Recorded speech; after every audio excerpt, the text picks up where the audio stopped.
everyone, my name is Anna. I'm Micah. And we like to watch movies together. And in light of the frankly tragic 2024 Oscars situation, we've decided to take the reins and make our own personal Oscars of movies that we watched in 2024. So this is our at-home Oscars. Our Oscars. The way we're qualifying this is if it's a movie that we watched together in 2024, that either him or I or both of us was seeing for the very first time. Yeah. So, get into it. Get into it. We're gonna start with our pick for best animated movie, which is Meet the Robinsons. Meet the Robinsons. It is a movie that never fails to make me cry every time I watch it, and most of the time that I think about it. Can confirm. Meet the Robinsons is an incredible movie with themes of family and time travel.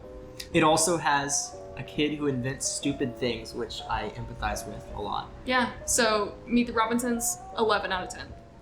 Well then, can I get you a cot or something? Nope, I've got the caffeine patch. It's my invention. Each patch is the equivalent of 12 cups of coffee. You can stay awake for days with no side effects. Ah! Sorry.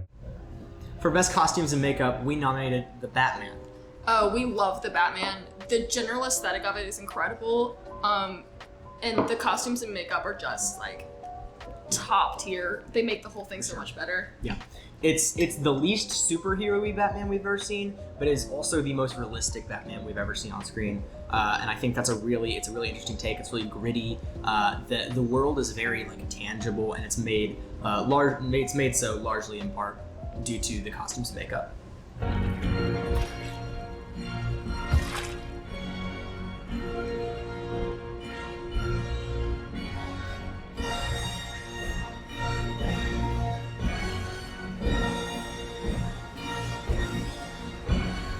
So now we're getting into the categories that Micah and I made up because we wanted to. So our first one under like our categories is movies that were worth the hype. And we actually couldn't pick one of these.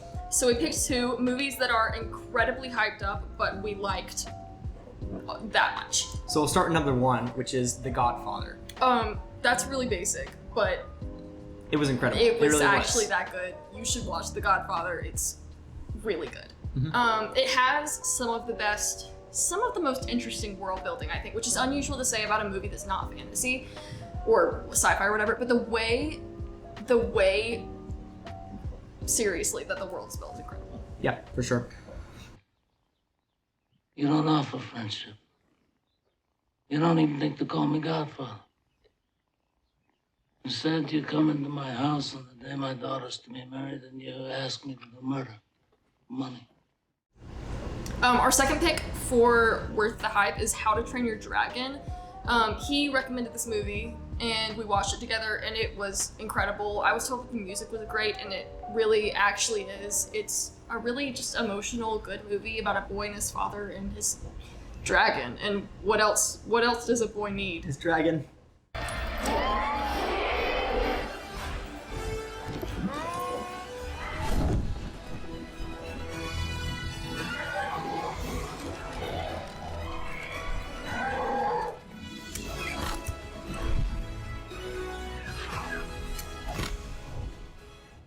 Micah and I love a dramatic movie, and we love a dramatic moment. And so we chose Best Dramatic Moment. It was really hard to choose because of how many movies we watched, but the number one favorite was the It's Not Your Fault scene from Good Will Hunting. It is really a tearjerker. It's the perfect culmination to the end of the movie. It's not at the end of it's in the middle of the movie. Well, it's in the latter half. It's in the latter half of the movie, right? Maybe. It's in the latter half. Okay, it's in the latter half of the movie. And it's like the perfect culmination, the emotional climax of the film. Yeah, that is true. Yeah. It's excellent. I love Robin Williams. And he's great. And Matt Damon. And Matt Damon. Shout out Matt Damon if you're watching this. We like you. Stop.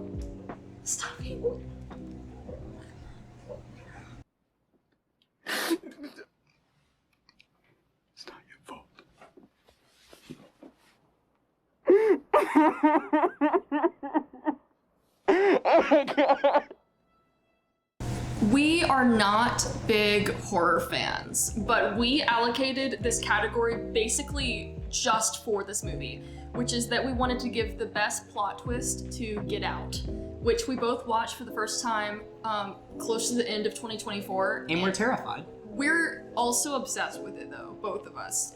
Which To some extent. You more than I. I love it. We don't always have the same taste in movies, but I think we both agree that it was an incredibly well-made For sure.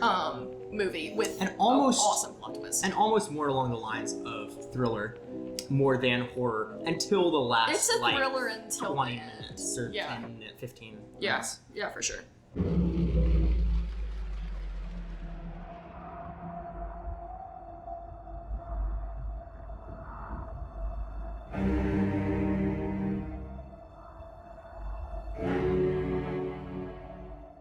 For the funniest movie, we chose Clueless. We quote Clueless constantly. Often. It seriously is so funny, and I think that you should all watch it because it's hilarious. It's also very much like an artifact at the time it was made. Like it is so very 90s, like it's tangible. And you can Is like, it a 90s movie? Yeah. I thought it was early 2000s. No, I'm pretty sure it's 90s. Whatever time it's from, it is very much from that time. God! Oh!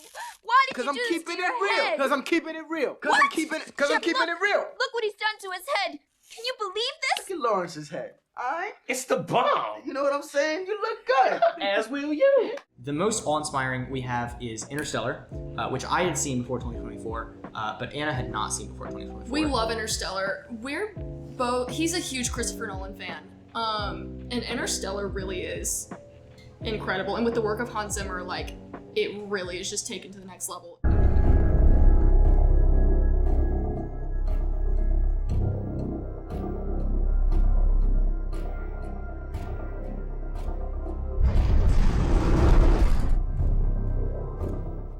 I felt like it was kind of a basic choice considering how much hype Interstellar's been getting this year, so we decided to give an honorable mention to another movie that's been getting a ton of hype this year. And that's Dune 2. So yeah, we're kind of basic about those, but they actually are awesome movies, so. And we hope that by the time this video comes out, that Dune 2 will have won a significant amount of its nominations at the Oscars, because it deserves them.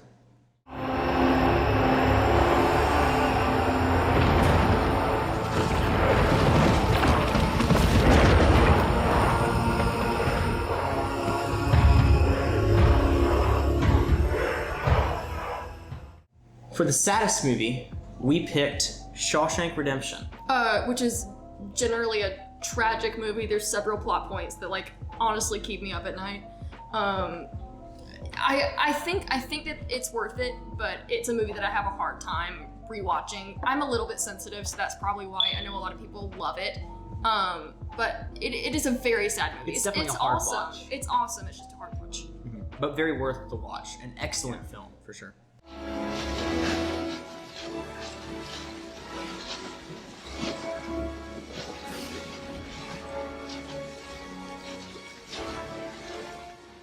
Our next categories, I thought were really fun. I actually thought of them. But we chose to pick the best boy movie and the best girl movie, which is self-explanatory. So Micah's best boy movie is? The Matrix is one of the best films to watch for its bullet time sequences, which were pioneering CGI at the time. And if you like seeing dudes in suits shoot guns at each other in slow motion, there is no better movie than The Matrix to get started with.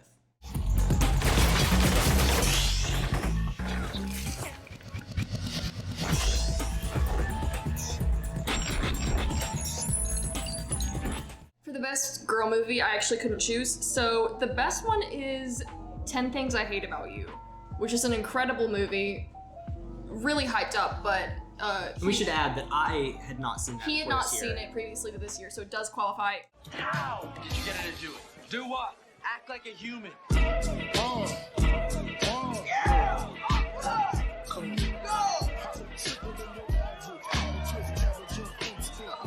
With the honorable mention of Lady Bird, which I loved.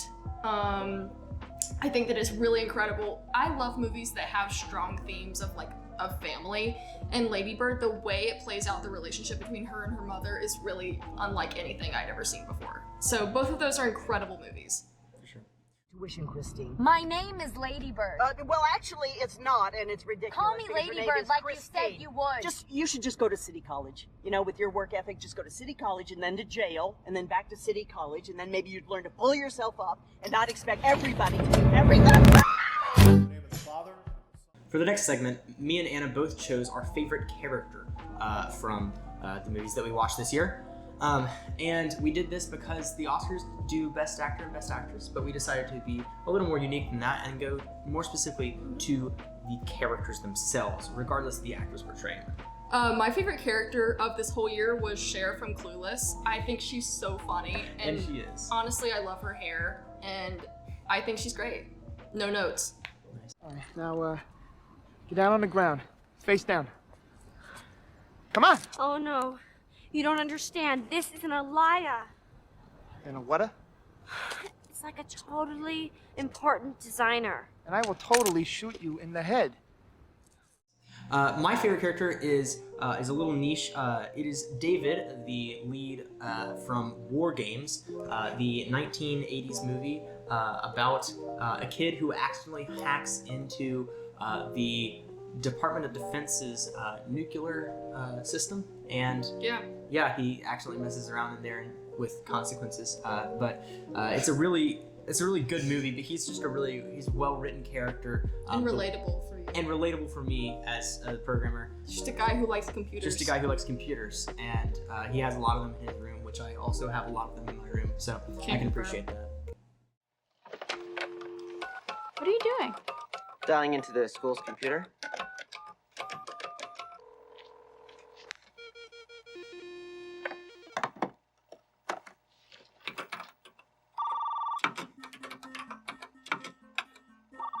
They change the password every couple of weeks, but I know where they write it down. Our next categories are what we've designated to be our negative categories. The hater Oscars. The hater Oscars. So the first one that we've chosen is our worst movie of the entire year. That would be Wild Mountain Time, featuring Emily Blunt and the guy from 50 Shades of Grey. Jamie Dornan, right? I think that's his name. Yeah. It is a truly horrible movie. We could not get through it. We tried. We watched 25 minutes of it and had to scrub through the rest of the movie. Oh, 25 is generous. And the cinematography is so bad that every shot looks the same. It's like neon green grass. It's literally like they took the color grading panel. The color and grading is awful. They said, turn the green up to 150 and everything else down a little bit. And even more than that, the plot is so I could not tell you a single thing about the plot except like. I know there's a man who wanted character? to be a bee. I think he thought that he was a bee. A honeybee. And he's the main love interest. Yeah. Emily Blunt's love interest. I don't know how they got Emily Blunt to play in this movie. It's seriously the terrible. Worst movie I've ever seen. Yes. I believe that I am a honeybee.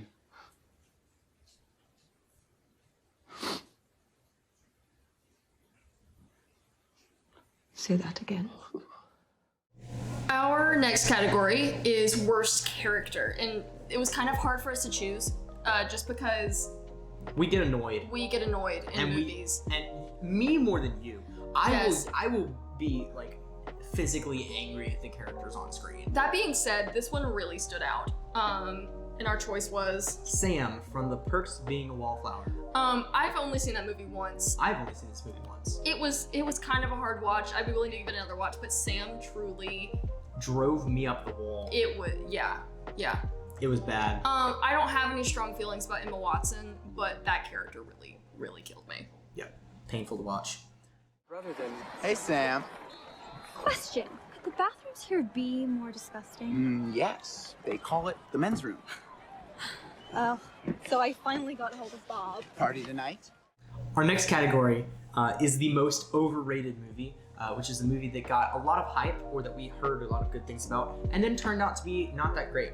And we also could not pick between two of these movies. And one of them is more severe than the other. The Perks of Being a Wallflower, which you just mentioned, we would be watched The Perks of Being a Wallflower, and he hated it. I thought it was mid. Maybe I just didn't get it. Maybe I really just didn't get it. But I felt like it wasn't. It just wasn't as good as I wanted it to be. I didn't like any of the characters, which I guess is maybe the point of the film, but it wasn't for me. Yeah. So yeah, and then our second. I'll take an experimental film but I can't take 2 hours of watching people whom I hate. Yeah. The other overrated film that we chose is The Godfather Part 2. This might be objectively our most hot take. I understand that's controversial. It has a higher audience rating than The Godfather Part 1, but I thought it was kind of boring. That's all I have to say about it. It wasn't a bad movie. Yeah, and the first, it's vastly inferior to the first movie. I loved the first Godfather. The second one, I was like, yeah. Just because. Take it or leave it. Take it or leave I it. personally feel like the trilogy is better without the second two movies, I think. Interesting. But, to each their own. No pagano.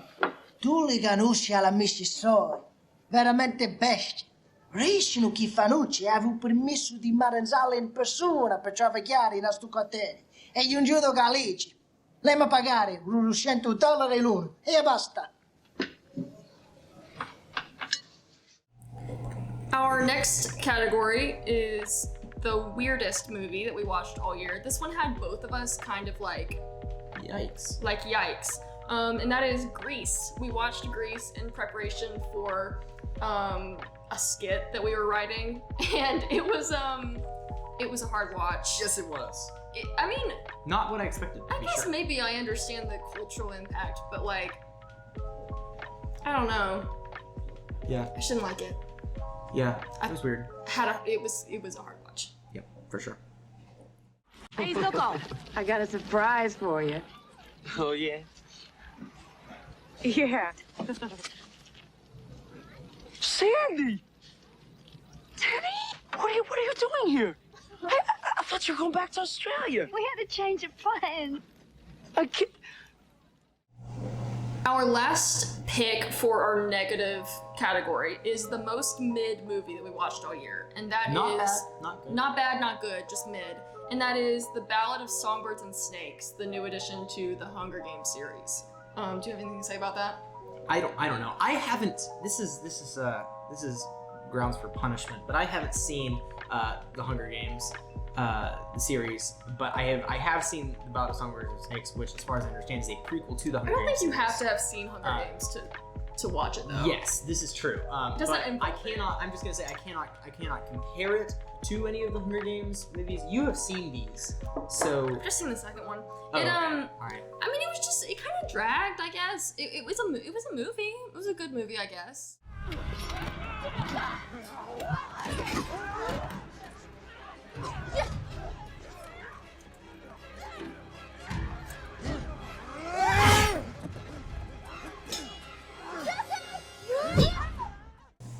And that pick actually leads us to our next pick, which is the most cringe thing, the most cringe moment, and that was... And not even a moment, because it was the entire movie. But Rachel Ziegler's accent in The Ballad of Songbirds and Snakes. We are both from the South, and it felt like a mockery. Yeah, this like pseudo-Appalachian accent. And she drops it at certain points in the movie, too.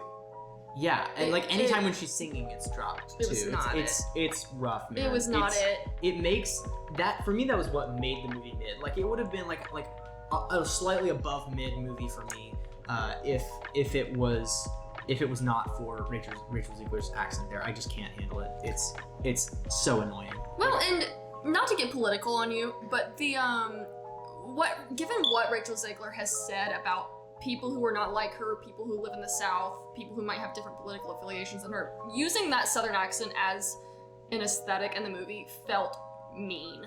And I'm not someone who's gonna call cultural appropriation on a Southern accent, but it was, I didn't like it. Yeah. I didn't like that it was her that was using it. Yeah, for sure. When I was little, my mama used to bathe me in buttermilk and rose petals.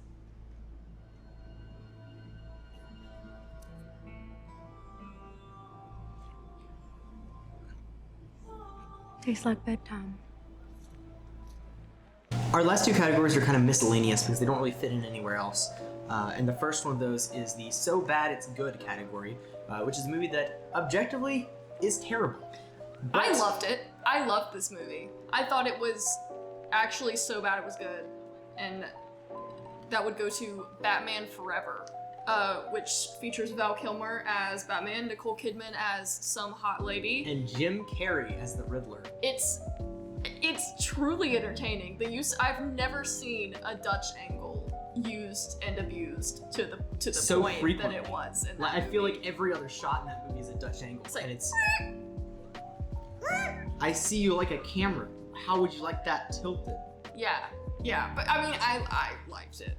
Yeah. No, It I was mean it's a terrible, great. though. It's a ride. It's a ride film. Like it's fun to watch. But Also, like, Jim whatever. Carrey's constant use of sexual innuendo as the Riddler is really makes me really uncomfortable. Yeah, and it does not help. He's wearing like a skin tight like onesie. Like a morph suit. It's like a bright green morph suit. Anyway, you guys actually should watch that movie if you like need something trippy.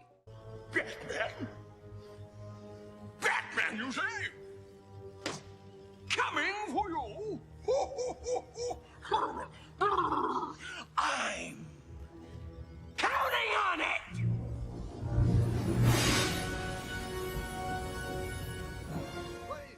We're only doing this category because we wanted to plug this TV show. Yes. Best TV show is Severance. I have only once in my life been this obsessed with a TV show. And that was with Lost. That was with Lost. Severance is very similar to Lost. It's a sci-fi mystery thriller? It's a sci-fi mystery thriller combined with an office drama. It's very good. And it's interesting, for sure. Basically, I'm counting my weeks from Thursday to Thursday now, because that's when Severance comes out. Yeah. Truly, it's incredible. It has one of the most unique aesthetics I've seen from a TV show since a really long time. Maybe never.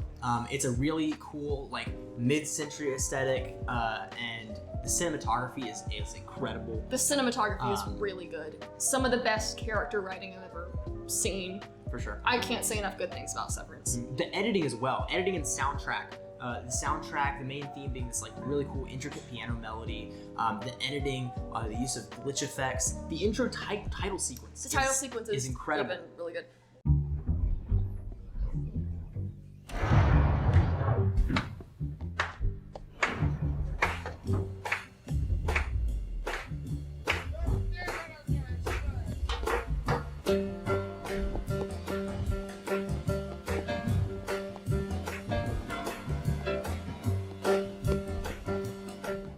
Okay, this leads us into our last 3 picks of the night.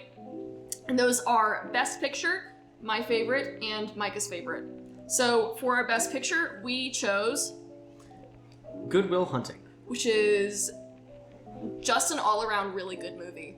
Yeah, for sure. It's a very emotional. It is. We've already sang the praises of Good Will Hunting once in this video, so you can just go back and look at that. But We'll spare really, it for now. yeah, I mean, it's a really popular movie, but it deserves it. And the performance by Matt Damon, as well as And didn't he write Ben it? Affleck? Ben Affleck and Matt Damon didn't wrote they it write when they were. It was like their breakout film, wasn't Yeah, it? for sure. Incredible movie. Yeah. My favorite, Anna's favorite, is Oh, so we're speaking in the third person now. third person. Oh, Yes. Anna's favorite was Get Out. Get Out is thrilling, awesome, Frightening. interesting, frightening, scary, Creepy. creepy, Freaky. My favorite movie this year was The Social Network, the documentary about Mark Zuckerberg, documentary / drama about Mark Zuckerberg and the founding of Facebook at Harvard University, and the lawsuit that resulted from it. And it's a really, it makes a very, like a seemingly boring story set, like a really interesting experience. And it's really well directed, really well done. Jesse Eisenberg does a really good job with the role of Zuckerberg. And yeah, it's a really well done drama. That's it for our personal Oscars. We loved all these movies. We watched 48 movies together, and we loved all of them except for Wild Mountain Time and the other ones that we listed in that category. Watch those at your own discretion. Anyway. At your own risk. At your own risk. Anyway, watch good movies. Be smart when you consume media. Have critical thinking and have your own ideas. And enjoy. And enjoy. Because what else is cinema for? Not cinnamon. Cinema for. What else is cinnamon for but to enjoy? Like and subscribe. Thank you. Happy birthday. Are we done? We're done.